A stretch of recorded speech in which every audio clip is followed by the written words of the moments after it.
আসসালামু আলাইকুম সম্মানিত দর্শক, আমন্ত্রণ জানাচ্ছি বাংলাদেশ স্পেশালাইজড হসপিটাল আজকের সংবাদপত্র অনুষ্ঠান থেকে। আমি তারিকুল ইসলাম মাসুম।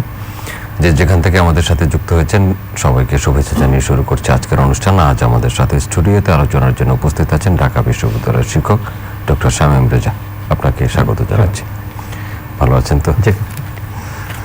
পত্রিকাগুলো শিরোনাম দেখে আসবো। দৈনিক ইত্তেফাক, এমপি পদ হারালেন পাপুল। লক্ষ্মীপুর 2 আসন শূন্য ঘোষণা করে প্রজ্ঞাপন জারি। সংবিধান অনুযায়ী সিদ্ধান্ত নেওয়া হয়েছে। স্পিকার, বিশ্ববিদ্যালয় বন্ধ থাকবে আরও 3 মাস। 24 মে বিশ্ববিদ্যালয় খুলবে, হল খুলবে 17 মে। তালা ভেঙে বিভিন্ন হলে শিক্ষার্থীদের প্রবেশ খুলে দেওয়ার দাবিতে আলটিমেটাম। তালা ভেঙে প্রবেশকারীদের অবিলম্বে হল থেকে নির্দেশ শিক্ষামন্ত্রীর। একটি মানুষও ঠিকানাহীন থাকবে না, প্রধানমন্ত্রী। শিক্ষা প্রতিষ্ঠান খোলার পরিবেশ পর্যালোচনার নির্দেশ প্রধানমন্ত্রীর।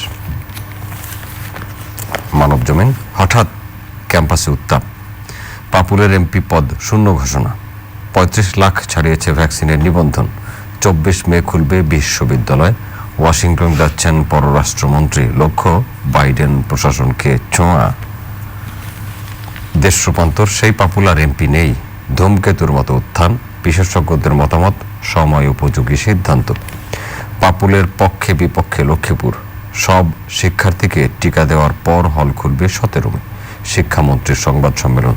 দ্বিতীয় চালানের 20 লাখ টিকা চুক্তি অনুযায়ী প্রতি মাসে আসবে 50 লাখ, বাকি 30 লাখ মার্চে। মন্ত্রিসভায় 3 আইনের খসড়া অনুমোদন। শিক্ষা প্রতিষ্ঠান খোলার বিষয়ে পর্যালোচনার সিদ্ধান্ত। হল খোলার দাবিতে ক্যাম্পাসে ক্যাম্পাসে বিক্ষোভ। সরব ঢাকা বিশ্ববিদ্যালয়ের শিক্ষার্থীরা। জয় দিন। যুক্তরাষ্ট্রের সঙ্গে সম্পর্কের উন্নয়ন চাই, পররাষ্ট্রমন্ত্রী সফর নিয়ে ব্রিফিং। বিশ্ববিদ্যালয় খুলছে 24 মে, হল খুলবে 17 মে। স্বতন্ত্র পাপুলের সংসদ সদস্য পদ বাতিল। করোনায় 24 ঘন্টায় 7 মৃত্যু, শনাক্ত 366। খুলনায় রাকিব হত্যা চূড়ান্ত রায়ে 2 আসামির যাবজ্জীবন বহাল। দেশে টিকা উৎপাদন সহজ করতে IVI চুক্তিতে অনুসমর্থন। ভোরের কাগজ, ঈদের পর খুলছে শিক্ষা প্রতিষ্ঠান। বিশ্ববিদ্যালয়ে ক্লাস শুরু 24 মে। স্কুল কলেজ খোলার সিদ্ধান্ত 28 ফেব্রুয়ারির মধ্যে। কেন হলে উঠতে মরিয়া শিক্ষার্থীরা? ঠিকানাহীন থাকবে না দেশের একটি মানুষও। ঝুঁকিতে সেলিনাও, পদ হারালেন এমপি পাপুল। মানবকণ্ঠ, বঙ্গবন্ধু যা করে দিয়ে গেছেন তা ধরে রাখতে হবে। গোয়েন্দা নথিতে বঙ্গবন্ধু পড়ার আহ্বান প্রধানমন্ত্রীর। জাহাঙ্গীরনগর বিশ্ববিদ্যালয়ের আন্দোলন। ঢাকা বিশ্ববিদ্যালয় সহ সারা দেশে। ঢাকা বিশ্ববিদ্যালয়ের 2 হলে তালা ভেঙে প্রবেশ। জাহাঙ্গীরনগর শিক্ষার্থীদের 5 দফা দাবি। 1 মার্চ হলে ঢুকতে চায় রাজশাহী বিশ্ববিদ্যালয়ের শিক্ষার্থীরা। হল থেকে নির্দেশ শিক্ষামন্ত্রীর। সময়ের আলো, বিশ্ববিদ্যালয় খোলার ঘোষণা। উত্তপ্ত ক্যাম্পাস। ঢাবি ও জাবি শিক্ষার্থীদের হল ত্যাগের আহ্বান শিক্ষামন্ত্রীর। পাপুলের আসন শূন্য ঘোষণা। হঠাৎ সরব 1 ডজন প্রার্থী। স্কুল কলেজ খোলার বিষয়ে পর্যালোচনা পরামর্শ প্রধানমন্ত্রীর। ইনকিলাব, আধুনিক প্রশাসন গড়ার কারিগর HD ইমাম। বিশ্ববিদ্যালয় খুলছে 24 মে। দণ্ডিত পাপুলের সংসদ সদস্য পদ বাতিল। বাংলাদেশমুখী পর্যটন। সংগ্রাম, বিদেশি সহায়তা নির্ধারণী সভা আজ। বৈদেশিক অনুদানের অর্থ ছাড়করণে করুণ দশা। বঙ্গবন্ধু যা করে দিয়ে গেছেন তা ধরে রাখতে হবে। উন্নীত হচ্ছে সরকারি কর্মচারীদের গ্রেড ও বেতন স্কেল। করতোয়া, আওয়ামী লীগে পদের বিষয়ে জানেন না অ্যাটর্নি জেনারেল। বিশ্ববিদ্যালয়ের ক্লাস শুরু 24 মে, হল খুলবে 17 মে। হলে উঠতে টিকা বাধ্যতামূলক। দণ্ডিত পাপুলের সংসদ সদস্য পদ বাতিল। The Business Standard, Purbachal Road, planners myopia and our sufferings, universities to return to life in May. আমাদের টেবিলে আসা পত্রিকাগুলোর শিরোনাম ছিল এরকম। সবগুলো পত্রিকাই বিশ্ববিদ্যালয়কে বড় বড় করে শিরোনাম করেছে। ঢাকা, জাহাঙ্গীরনগর, বরিশাল, রাজশাহী। বিশ্ববিদ্যালয়ের শিক্ষার্থীরা হরে উঠতে চাচ্ছেন, তালা ভেঙে কোথাও প্রবেশ করেছেন, কেউ চলে গেছেন। শিক্ষামন্ত্রী আহ্বান জানিয়েছেন তাদেরকে চলে যাওয়ার জন্য। একটা কথা বলেছেন, হলে ওঠার আগে টিকা বাধ্যতামূলক নিতে হবে, করোনার টিকা। বিশ্ববিদ্যালয় পরিস্থিতি হঠাৎ করেই এমন কেন, এ নিয়ে হয়তো বিভিন্ন ধরনের আলোচনা থাকবে। এখান থেকে শুরু করি আজকে। এক হলো যে শিক্ষার্থীরা তো দীর্ঘদিন ক্যাম্পাসের বাইরে। আমরা আলোচনা করছি হয়তো কয়েকটা বিশ্ববিদ্যালয় নিয়ে, কিন্তু দেশের প্রায় সকল পাবলিক বিশ্ববিদ্যালয়ে বা প্রাইভেট বিশ্ববিদ্যালয়গুলো তো আর আবাসিক নয়, তো তারা ক্যাম্পাসের বাইরে রয়েছে। আর আমরা যে প্রক্রিয়ায় ক্লাস নিচ্ছি সেখানে হয়তো এর পরে নিঃসন্দেহে আমাদের মূল্যায়নের প্রয়োজন পড়বে, যে আমাদের অংশগ্রহণ হয়তো বেড়েছে প্রথম দিকের তুলনায়, আবার কোনো কোনো ক্ষেত্রে কমেছেও। কিন্তু আসলে যেভাবে শিক্ষাদান করা প্রয়োজন এবং যে মানে শিক্ষাদান প্রয়োজন সেটা আমরাও কতটুকু করতে পারছি এবং শিক্ষার্থীরা কতখানি কারিগরি কারণে সেটা গ্রহণ করতে পারছেন, সেটা গভীর আলোচনার প্রয়োজন। এই সকল আলোচনায় সেটা তো হারিয়েই যাচ্ছে এখন, এবং খুব একটা যে সবসময় আমরা কার্যকর হচ্ছি তাও কিন্তু না। তো সেটাই কি তাহলে একমাত্র কারণ যে শিক্ষার্থী উন্মুখ হয়ে আছেন, আমি ভালো মানসম্পন্ন শিক্ষা গ্রহণ করতে পারছি না? আরেকটা হতে পারে প্রচুর শিক্ষার্থী, বিরাট একটা অংশ, বিশেষ করে ঢাকা এবং ঢাকার পার্শ্ববর্তী যেসব বিশ্ববিদ্যালয়গুলো আছেন তারা খণ্ডকালীন চাকরি করেন। বাংলাদেশের বাস্তবতাতে এটাই, পৃথিবীর অন্য দেশে পূর্ণকালীন শিক্ষার্থী সাধারণত পূর্ণকালীন চাকরি পান না, তাকেও খুব একটা নিয়মের মধ্যে থাকতে হয়। বাংলাদেশে এই ধরনের কোনো নিয়ম নাই। আপনি আমি আমরা সবাই হয়তো এক সময় চলবার স্বার্থেটা করেছে, আমাদের বাবা মারা সেটা পেরে ওঠেন না খরচ কুলানো, তারা সেটা করে থাকেন। ঢাকায় বা অন্য যেসব বিশ্ববিদ্যালয়ের কথা বললেন সেখানে না থাকলে সেটা সম্ভব হচ্ছে না। প্রাইভেট টিউশনের কথা একসময় বলা হতো, টিউশনের বাইরেও অনেক ধরনের কাজে শিক্ষার্থী এখন যুক্ত। বিভিন্ন বেসরকারি প্রতিষ্ঠান, বিভিন্ন প্রকল্প, খণ্ডকালীন চাকরি তারা করেন। আমার বিভাগ গণযোগাযোগ সাংবাদিকতায় তো অনেক শিক্ষার্থী কাজ করেন গণমাধ্যমে কোনো না কোনোভাবে, হলে না থাকলে তারা সেটা করতে পারেন না।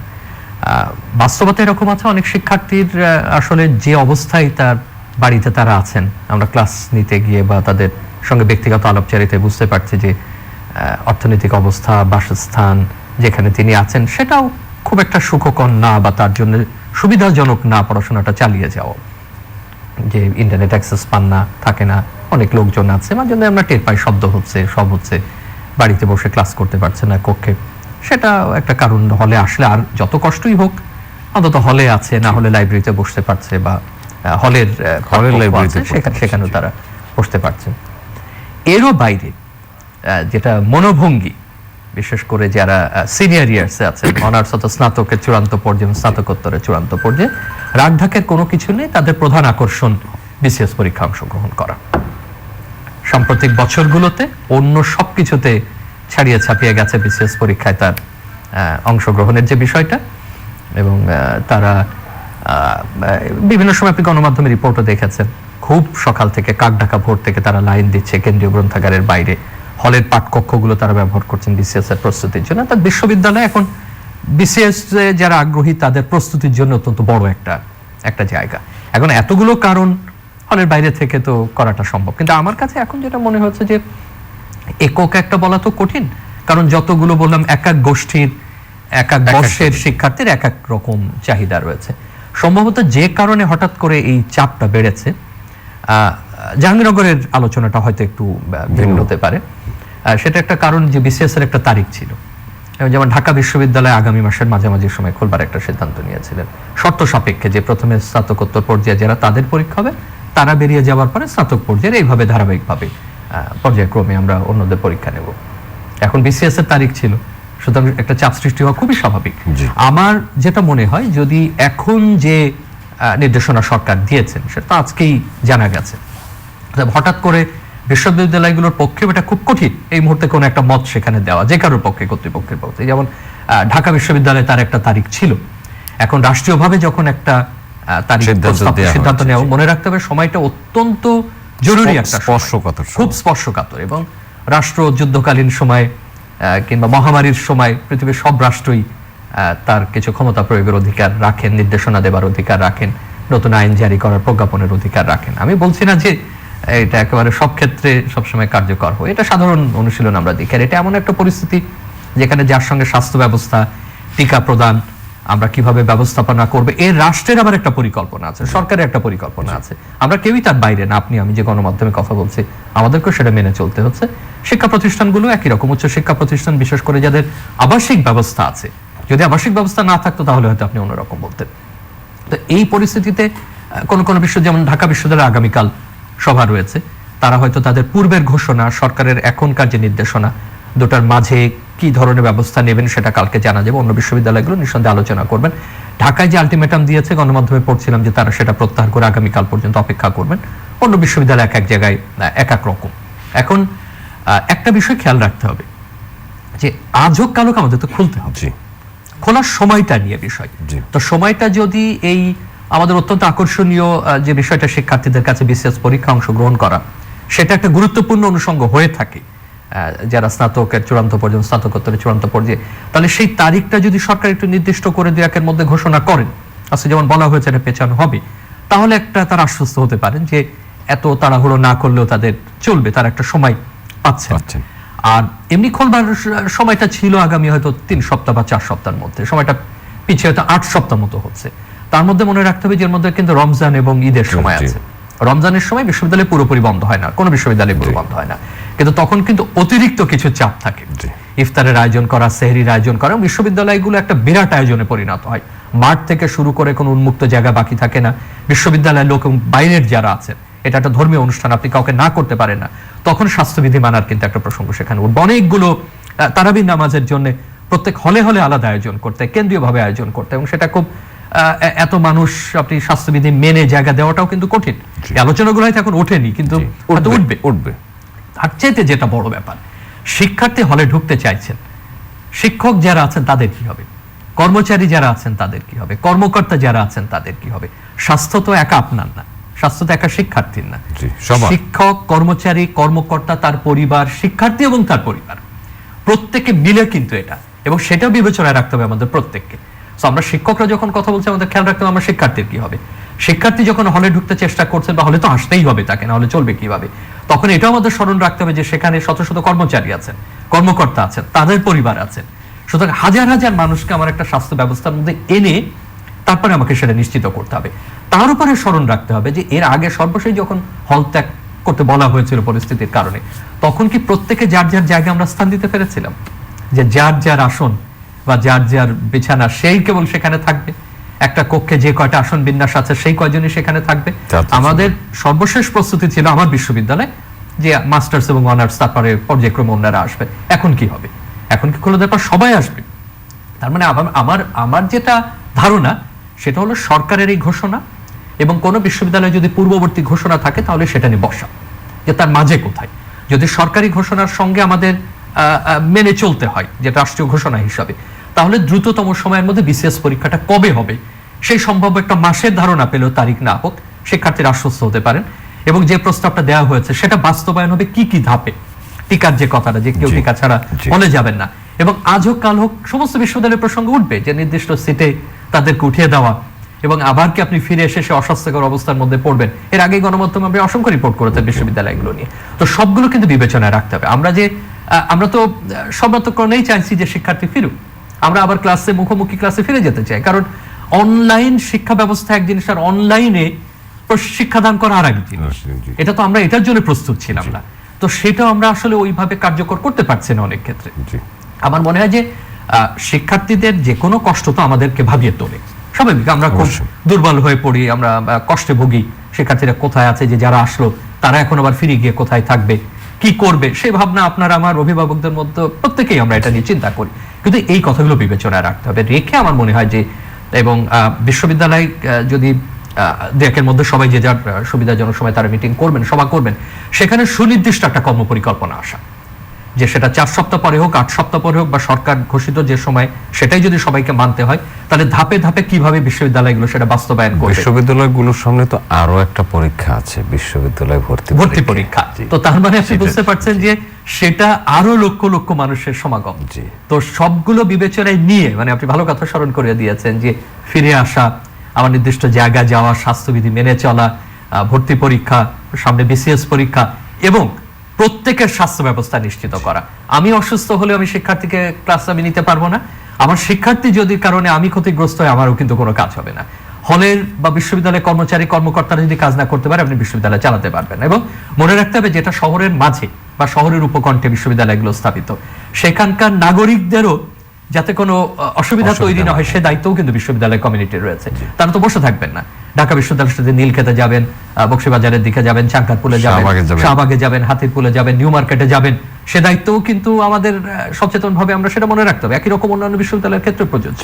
আর জাহাঙ্গীরনগরে যেটা হয়েছে সেটা হয়তো আরো বোঝা যাবে যে কিভাবে তাদের যে দাবিগুলো আছে, বিশেষ করে যে অনাকাঙ্ক্ষিত ঘটনা ঘটেছে সেটা কিভাবে নিরসন করা হবে। আমি নিজে যেহেতু একটা বিশ্ববিদ্যালয়ে আছে এই মুহূর্তে আর অন্য বিশ্ববিদ্যালয়ে মন্তব্য করতে চাইছি না, সেটা হয়তো অত তথ্য না জেনে বলাটাও সহজ হবে না। অন্যান্য শিক্ষা প্রতিষ্ঠানও তো খোলার বিষয়ে নির্দেশনা দিয়েছেন মাননীয় প্রধানমন্ত্রী। শিক্ষা স্কুল কলেজের ব্যাপার তো পুরনো আলোচনা আমরা বিভিন্ন সময় করেছি, মনে রাখতে হবে সেগুলো কিন্তু আবাসিক নয়, কিছু ব্যতিক্রম আছে, এছাড়া বেশিরভাগ সেটা আবাসিক নয়। সুতরাং সেখানে একটা বিধিবিধান হয়তো করা যাবে যে এইভাবে সে ক্লাস শ্রেণী কক্ষে ঢুকবে, এইভাবে মানবে, তার হয়তো একটু সময় কমিয়ে আনা হতে পারে, হয়তো ক্লাসের যে চাপটা সারাদিন থাকে সেটা আমি বলছি হয়তো যদি সেরকম মনে হয়, তারপরে তারা বাড়িতে ফিরে যাবেন, সেখানে আবার স্বাস্থ্যবিধি মেনে চলবেন। বিশ্ববিদ্যালয়গুলো একেবারে অন্যরকম, বা যাদের আবাসিক বিষয় আছে এরকম কলেজও কিছু আছে, তাদের বিষয়টা একেবারে অন্যরকম। তো সেটাও পরিস্থিতির উপরে, প্রধানমন্ত্রী সহ প্রত্যেকে একই কথা বলছেন।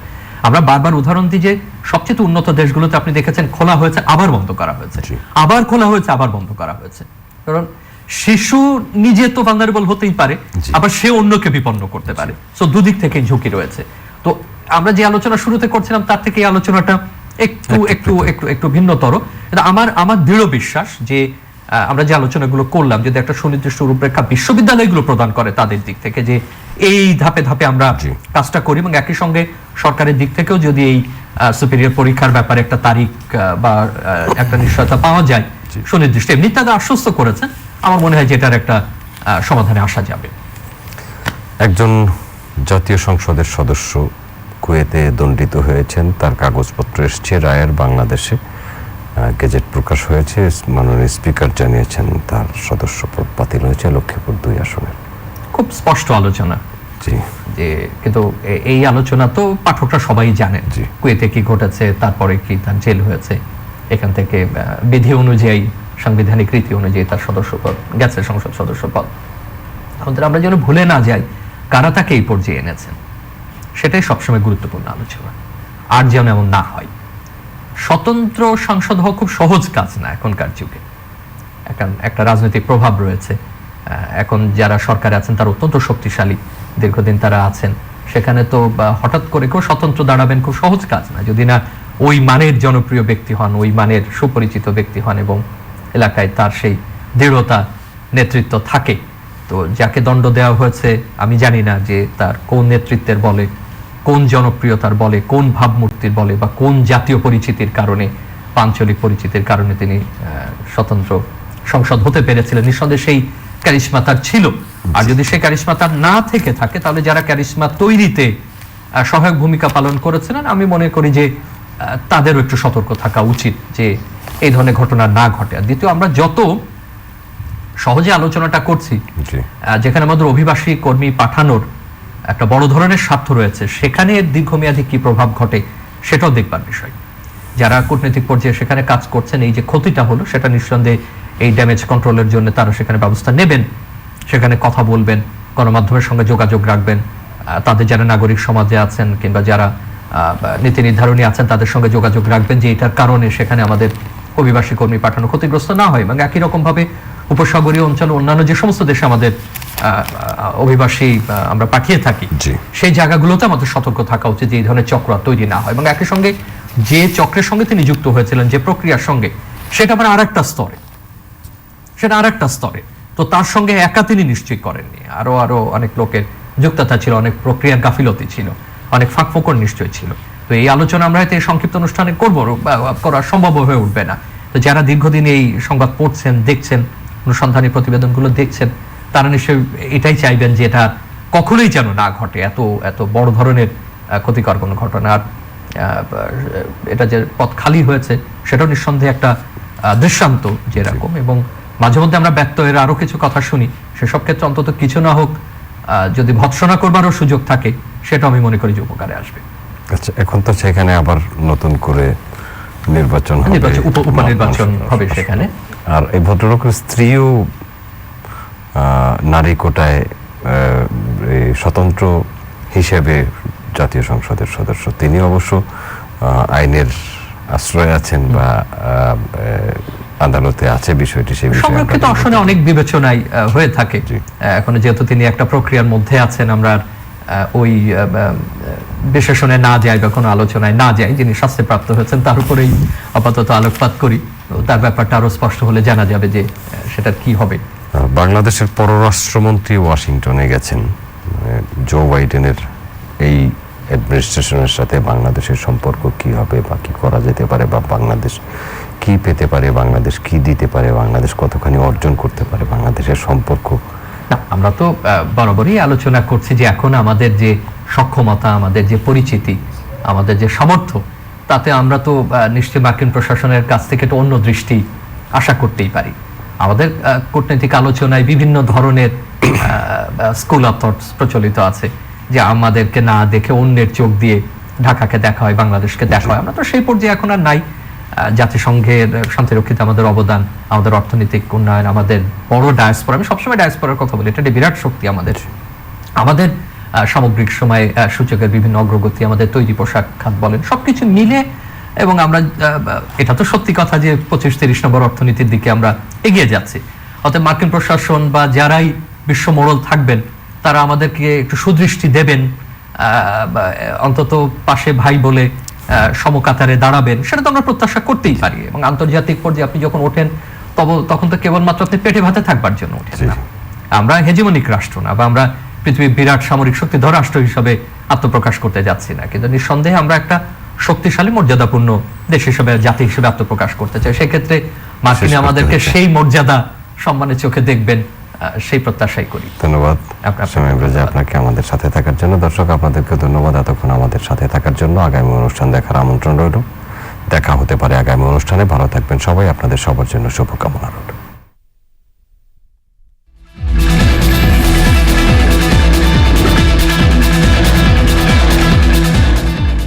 জীবনের সুস্থতার আকাঙ্ক্ষায় বাংলাদেশ স্পেশালাইজড হসপিটালে অত্যাধুনিক যন্ত্রপাতি ও দক্ষ চিকিৎসকদের সমন্বয়ে পরিচালিত কার্ডিয়াক, নিউরো, ইন্টেন্সিভ ও neonatal care unit, dialysis, day care, chemotherapy, এছাড়াও যুগোপযোগী মডিউলার অপারেশন থিয়েটার ও জীবাণুমুক্তকরণে আধুনিক CSSD, নির্ভুল রোগ নির্ণয়ে রয়েছে স্বয়ংসম্পূর্ণ ল্যাবরেটরি মেডিসিন ও রেডিওলজি ইমেজিং বিভাগ। বাংলাদেশ স্পেশালাইজড হসপিটাল, যে সেবা ছাড়িয়ে যায় স্বাস্থ্য সেবাকে। পরিপূর্ণ স্বাস্থ্যসেবা নিশ্চিত করার লক্ষ্যে বাংলাদেশ স্পেশালাইজড হসপিটালে রয়েছে স্বয়ংসম্পূর্ণ কার্ডিয়াক কেয়ার সেন্টার, গ্যাস্ট্রোএন্টারোলজি ও হেপাটোবিলিয়ারি প্যানক্রিয়াটিক সেন্টার, কিডনি ও ইউরোলজি সেন্টার, নবজাতক ও শিশু রোগ সেন্টার, স্ট্রোক ও neuro centre, cancer care centre, orthopaedic, arthroscopy ও joint replacement centre. Bangladesh specialised hospital, যে সেবা ছাড়িয়ে যায় স্বাস্থ্য সেবাকে।